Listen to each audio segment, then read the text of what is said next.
Welcome to the first of many of my music lesson plan videos, where I'm basically going to be sharing exactly what I'm teaching for the entire week, K through 5th grade, in my elementary music classroom.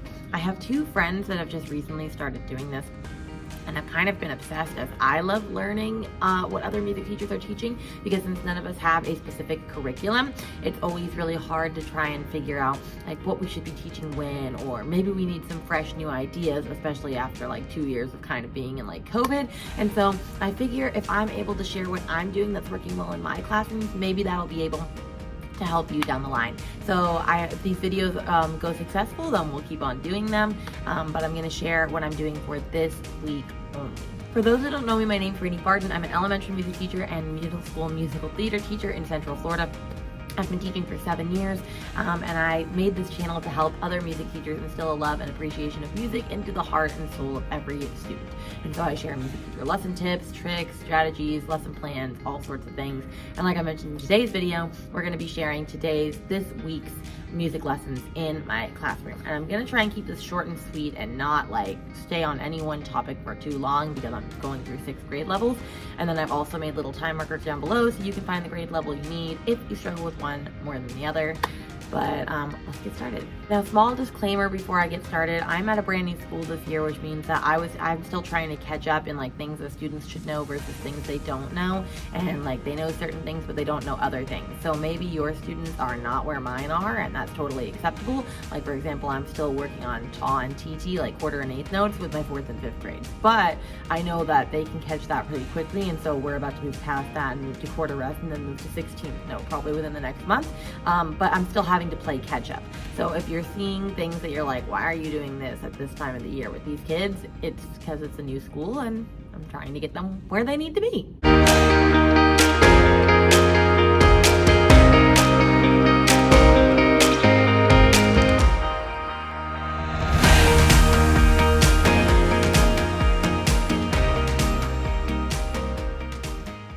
I do have daily agenda slides that I use with all of my students, and they look like this. And basically they say a learning goal, a question of the day, and our agenda. And so this is what I'm looking at as I'm explaining this to you so that I remember exactly what I'm teaching. I do have these slides available. I have ones for fall that you can purchase, so I will definitely link that down below.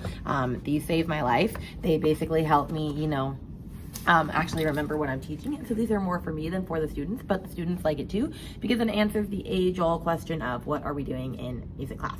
So kinder and 1st grade are doing the exact same thing basically all year, so I can catch the 1st graders up to where they need to be, and then it'll be easier to catch them up in 2nd grade, like what they should have learned in 1st grade, and then kinder is just doing what kinder should be doing. And so for kinder and 1st, both, their learning goal is I can use my speaking, whisper, singing, and shouting voice properly, because we are knee deep in the middle of 4 voices. And their question of the day is, where can we use our shouting voice, because we've been learning about shouting voice.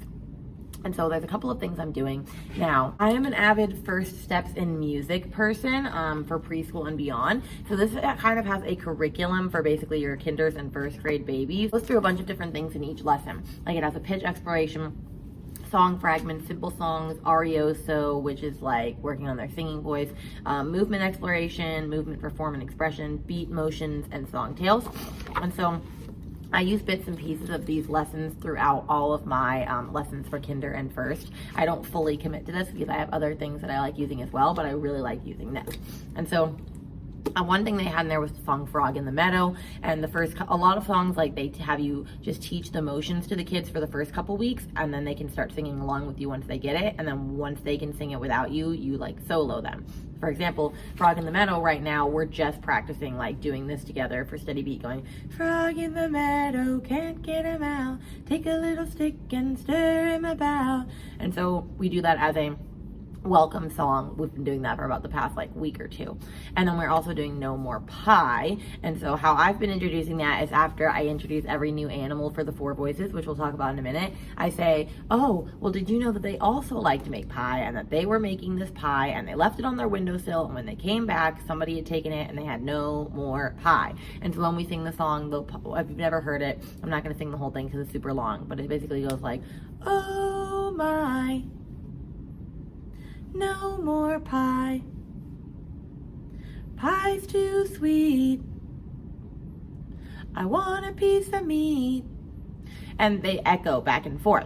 And so we've been doing this song for about 3 weeks now, and so they know how to sing it. So now when I say, oh my, instead of the whole class responding, I'm going to make it a solo. I'm going to point to one specific student and they're going to sing back to me. So that one, I can hear their singing voice because I know that some of them are not where they need to be and they're singing in their chest voice, like down here.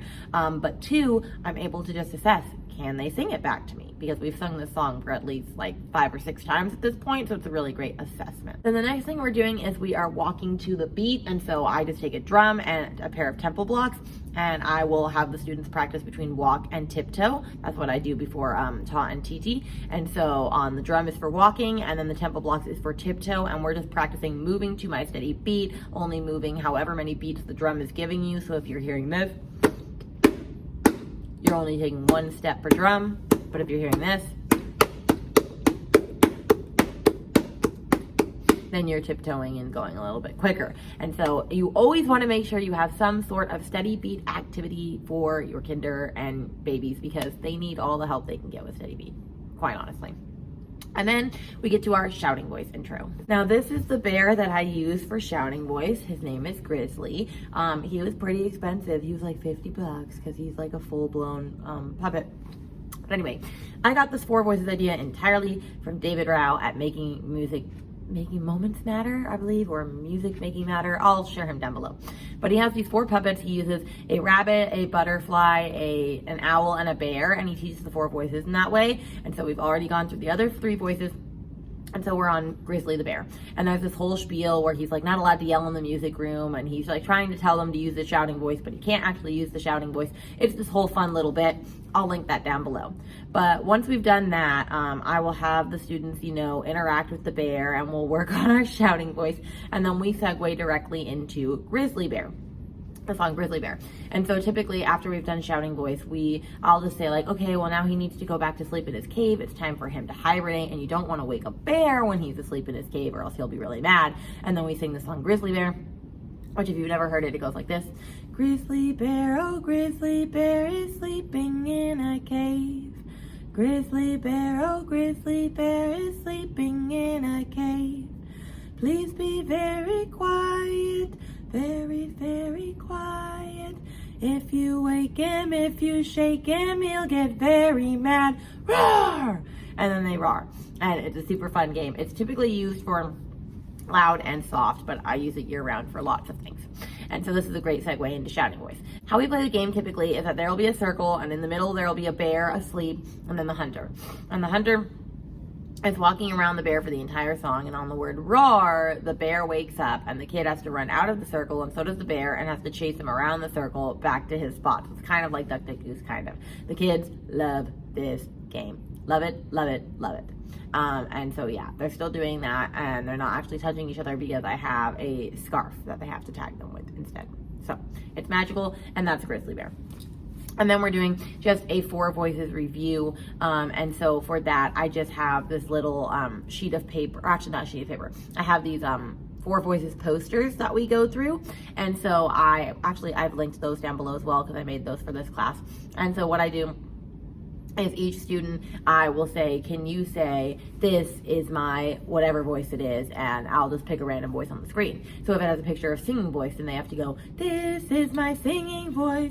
But if it has a picture of whisper voice, they have to go, this is my whisper voice. And so it's a really quick and easy assessment for me to go, do you know this? Can you differentiate between the 4, or do you not got it? And honestly, the only one I'm really concerned about is singing voice, because they're either scared to, or they just don't really understand that quite yet. And that's totally fine. We'll catch them up on that. And then I'm gonna whiz through the rest of these because I see my kids 2 times a week. And so these last couple of things are things that I'm doing. The last thing I'm doing on this day is Had a Little Rooster. So I take all the John Fire Robin song tales and I sing them to them as songs for a couple of times, and then I show them the story like 2 weeks later. And so we're doing Had a Little Rooster. It's a cute little add-on song. Like it has Had a Little Rooster, and then had a dog, and then had a cat, and then had a sheep, and then had a cow, and all of that sort of stuff. So that's all I'm doing in like the first lesson. And then in the second lesson, I'm just doing this song, a lot of stuff from Game Plan. So like Hey Betty Martin, which is a cute little song that has them do different movements around in a circle. But the song goes like this. Hey Betty Martin, tiptoe, tiptoe. Hey Betty Martin, tiptoe fine. Hey Betty Martin, tiptoe, tiptoe. Hey Betty Martin, tiptoe fine. And so they're just tiptoeing around the circle, but you can change it to Hey Betty Martin dancing, Hey Betty Martin jumping, Hey Betty Martin running. And so that's always a great and quick and easy movement activity. And then we're doing a lot of stuff from Game Plan, and I'm not going to explain everything. If you don't have Game Plan for kinder, you need it, because they have an entire going to the farm animal section that I'm obsessed with, and this week is cows. And so we're doing a fun cow activity with cowbells, and then we're doing this fun song called Milk Bucket Boogie, and then we're doing this fun song called Hunt the Cows, and that is all from Game Plan. So I'm really not going to dive into that very far. If you're interested in that, check out the Kinder Game Plan. And the last 3 things in there is beat buddies. So we use stuffed animals as beat buddies, and so basically they have to keep the beat on different parts of their body, which is like tapping their hand, tapping their head, tapping their nose, tapping their knee. And we do that to different songs throughout the year. So like when we get to fall, we'll do like more Halloween-y type songs. And then the last 2 things is I do bounce high with them. So I'm practicing bounce high, bounce low, bounce the ball to Shiloh. So we're practicing that steady beat. And I'm gonna have them have practice page pointers that they're gonna be pointing to while we're singing the song, so that they're actually practicing like tapping to the beat, going bounce high, bounce low, bounce the ball to Shiloh. And so that way they're getting that steady beat practice in on beat charts and in as many different ways as possible. And then the last thing for that day is Over the Meadow, which is another John Fire Robin songtail. And so I just always try to end with a songtail because it's nice and it's peaceful and it tells a story and it makes them really have to listen to what I'm saying. And so that's what I'm doing for kinder and first for this week. Okay, now we're moving on to second grade. Second and third are slightly different, and then fourth and fifth are back to being the same. So second, I planned way too much. So this probably is not gonna all happen this week, but we're gonna give it a try. So I also see them 2 times a week for 30 minutes each. So we always do a warm-up. I do this through kinder through fifth, and I should have explained that. I'm not gonna explain what I do in my warm-up. I have a whole video devoted to my music warm-up, and so I'll link that up here. But their learning goal is I can perform songs and dances from other cultures, and their question of the day is, why do we celebrate Hispanic Heritage Month? Because we're starting to really heavily focus on that in there. And so we do our warm-up, and then we're doing Naughty Kitty Cat, which I use this cat puppet for. And the kids are obsessed because he doesn't actually look like a cat. But we sing the song, which I'll sing it really quick. If you don't know it, it goes like this. Naughty kitty cat, meow, you are very fat. Meow, you have butter on your whiskers. Naughty kitty cat, meow. And so the meows are rests, because it's introducing quarter rest, which we're introducing in second grade. And so I like to teach this song to the kids, and I tell this fun little story about how the other day we were in my kitchen making pancakes, and I brought the butter out, and then I got a phone call, and I went into the office to answer it, and I came back, and all the butter was gone, and it was all over his whiskers, and he was a naughty kitty cat, and the kids think it's like the funniest thing ever, as they should. And so then I tie this in to the book Bad Kitty, which if you've never read, it's a fun little book about this cat that's just really bad and does all this bad stuff, and then by the end he turns into a good cat. But it says stuff like, that's when she decided she would be a bad kitty, but not just any bad kitty, a very, very, very, very, very bad kitty. But then I say a very bad, naughty kitty cat, and then we add the song, Naughty Kitty Cat, so that they're able to add this. So the first time we use this book, I'm only doing the song and we're just singing with it. The second time we do this book, we add instruments to it. And so I use hoop groups, which I learned from Artie Almeida. It's the 4 unpitched percussion groups, the woods, metals, shakers, and skins. And I have different buckets with them, and I divide them into different groups. And then they're just doing that on the meows. So it would be like playing their instrument on Naughty Kitty Cat, you are very fat. You have butter on your whiskers, naughty kitty cat. And so that's a really simple way for them to review with Naughty Kitty Cat. I do have a lesson for this. I will link it down below. You can get the lesson as well under here. But after we do that, we're also reviewing different we're trying to figure out, before I introduce quarter rest, how many sounds are on each word. We're practicing that using these beat rhythm strips that I bought a couple of years ago. And so I give them mini erasers for this, and I'll have on the board like, Naughty Kitty Cat, meow. And they have to put however many mini erasers are for each sound so that they're starting to identify, oh, one sound is ta, one is TT. What is this other one? We don't know yet, but we're about to figure it out. And then we finish with the Naughty Kitty Cat game. And so they're in a circle, and I have one kid being like the owner, and they're walking outside the circle, and one person in the circle is the cat, but nobody knows who the cat is except for the cat. And so the owner's just walking around on the outside, and when you hear the end of Naughty Kitty Cat, meow, the cat gets up. And sometimes they're right next to the owner, and sometimes they're on the other side of the circle from the owner, but it's the same thing kind of like as Grizzly Bear. They have to chase them around and back to the spot. My kids also love that game as well. So there's a lot of things you can do with that one song.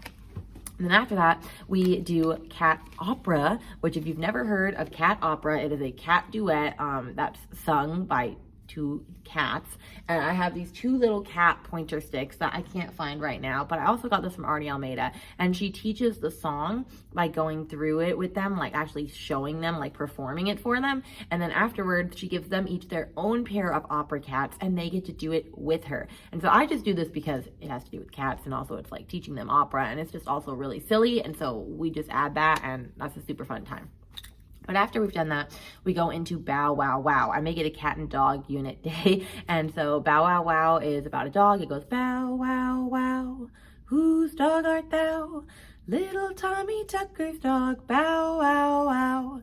It also has quarter rest, so we're focusing on it. And it has a fun little folk dance where they're just facing their partner and they're going, Bow Wow Wow, whose dog art thou? And then they take hands and play twists. Little Tommy Tucker's dog, Bow Wow Wow, and turn.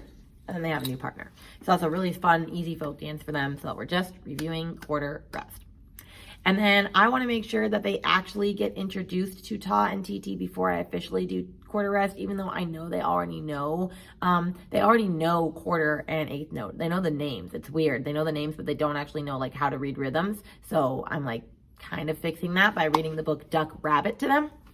And Duck Rabbit is just a cute little book about a duck and a rabbit, or a duck or a rabbit. Like everyone thinks it's a duck or everyone thinks it's a rabbit. And so I created a slides activity for that. Everything that I'm saying I'll link down below. But basically it has flashcards where they're practicing saying duck, duck, rabbit, duck, rabbit, rabbit, rabbit, duck. I have a whole video on that as well for that lesson, so I'll link that above. But after they've done the duck rabbit thing and practice those rhythms, I change it into ta and TT, and I introduce it that way so that they're going ta, ta, TT, ta. And I'll typically give them rhythm sticks at this point, and then we'll practice that way. And so once I've done all of that, which, like I said, I'm probably not going to get through this all this week. I'm being very ambitious. Next is Vamos a la Mar, which is a song that we're using for Hispanic Heritage Month, and it goes like this.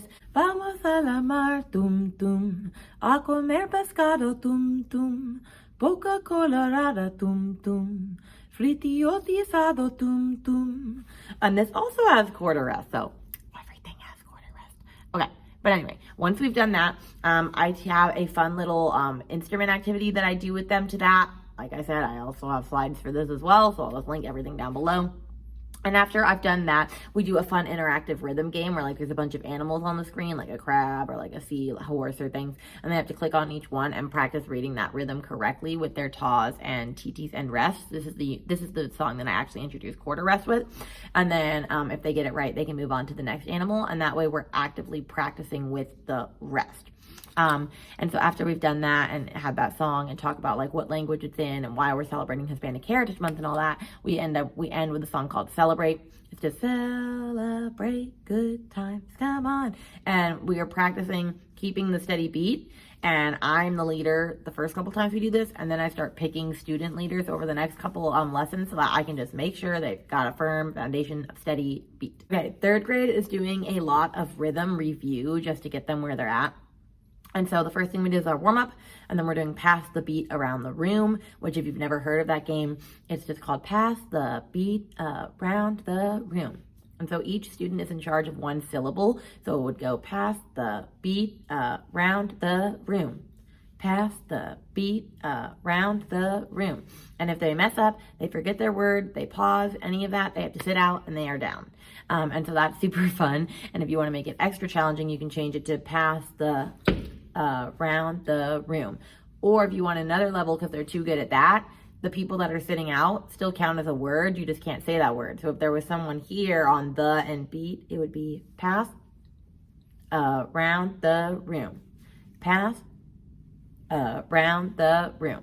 So choose whatever level you want to get it to, but it's really good at practicing steady beat for one, because they have to stay on beat. If I go past them and they haven't said their word yet, they're out. So we do that.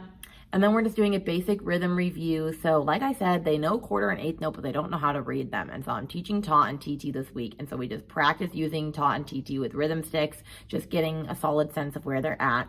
And then from there, we segue directly into poison pattern, which poison pattern is where I will clap a bunch of different rhythm patterns, and there is one specific one that they cannot say. Like this week was T T T T T T ta.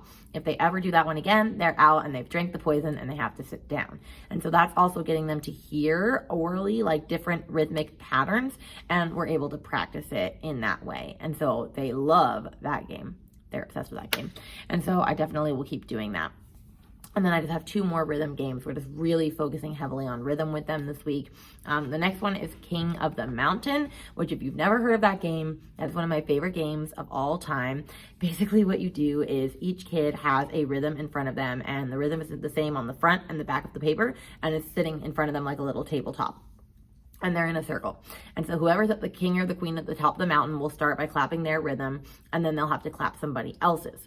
And they don't say who they're clapping. So when you hear your rhythm, you have to clap your rhythm and then say somebody else's, and then they say theirs, and then somebody else's. And it keeps going until somebody messes up. And if you mess up, you have to move to the bottom of the mountain. And so you're rotating, but your card stays where it is, so you're getting a new rhythm every single time you rotate.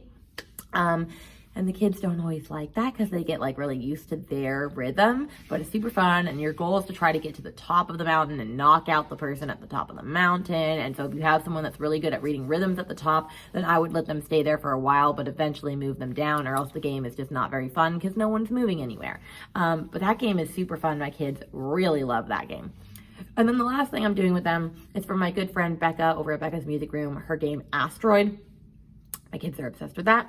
Basically, there will be a rhythm on the screen, and if it's ta, they have to move one step around the room. If it's TT, they move 2, so maybe they move like ta, ta, T, ta, and they're moving all around the room. But when you see the word asteroid, you have to run back to your home base, which for me, I have sit spots, so they just run back to their sit spot. But if they're the last person there, they've been wiped out by the asteroid and they have to go and sit down. And so that one is super, super fun. My kids ask for that all the time, and so asteroid is really fun. But like I said, we're really heavily just reviewing rhythms in 3rd grade, so that is what we're doing this week. And then with 4th and 5th, because I'm doing basically the same stuff with them, more so 5th is doing what 4th grade would be doing, because 5th, I'm not going to see them after next year anyway. So their learning goal is I can identify music in a meter of 2, 3, and 4, and the question of the day is what is meter in music? And so we do our warm-up. We're reviewing with rhythm patterns. We're going to start with that for a while just so I get them used to ta and TT, and then I can keep stacking on ta rest or quarter rest and 16th notes and like all of that and get them up to speed. So we're going to review with some rhythms. And then we're going to do Los Mochetes, which that is a fun little song, a folk dance that I love doing that I taught in my last video on La Tortuga. So I'll show that up here if you want to see it again. I'm not going to spend time teaching it right now. I also have an entire lesson on TPT that teaches the dance as well, so I will link that down below. But Los Mochetes is a super fun one to introduce. It has a cool background. They actually do the dance originally with machetes, which is like crazy. And so I do that with my kids. It can be either a solo dance or a partner dance, and this one is a partner one, but they're using sticks, so they're not actually touching each other.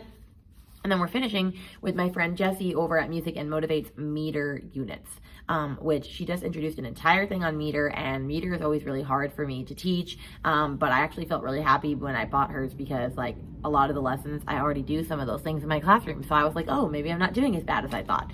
But we're doing meter lesson 1. It has a whole entire PowerPoint with it. And then they play meter tag at the end, which I've played meter tag with my kids before at my other school, and they loved it. So I'm sure the kids here are going to love that as well. But that should take us through the bulk of the lesson because I only see them once a week, 4th and 5th, for 40 minutes instead. And so yeah, that's what I'm doing with 4th and 5th grade. It's not very long, and I probably, if I have extra time, then I honestly will just pull out King of the Mountain or Asteroid for them because those are all great rhythm review games as well, and they're a hit in any grade level, but that's what I'm doing for 4th and 5th grade. Oh, I hope that was helpful. If you have any questions on any of the things that I mentioned, just let me know in the comments down below. I'm gonna link resources to anything that I actually have items for in my shop, or just blog posts or anything that I've shared or other videos I've shared where I've shared stuff about these specific lessons. But if you like this, I will definitely make sure to keep doing it, and then we can stay tuned for next week. I am in week 5 of school, and so I wish I had started these right when school started, but you know, you live and you learn. And so hopefully these videos are helpful for you. But with that, I will see you in the next video. Make sure to like, subscribe, share, all of the things. And I will see you next Monday when we talk about my favorite movement activities for K through 2. All right, guys. Bye.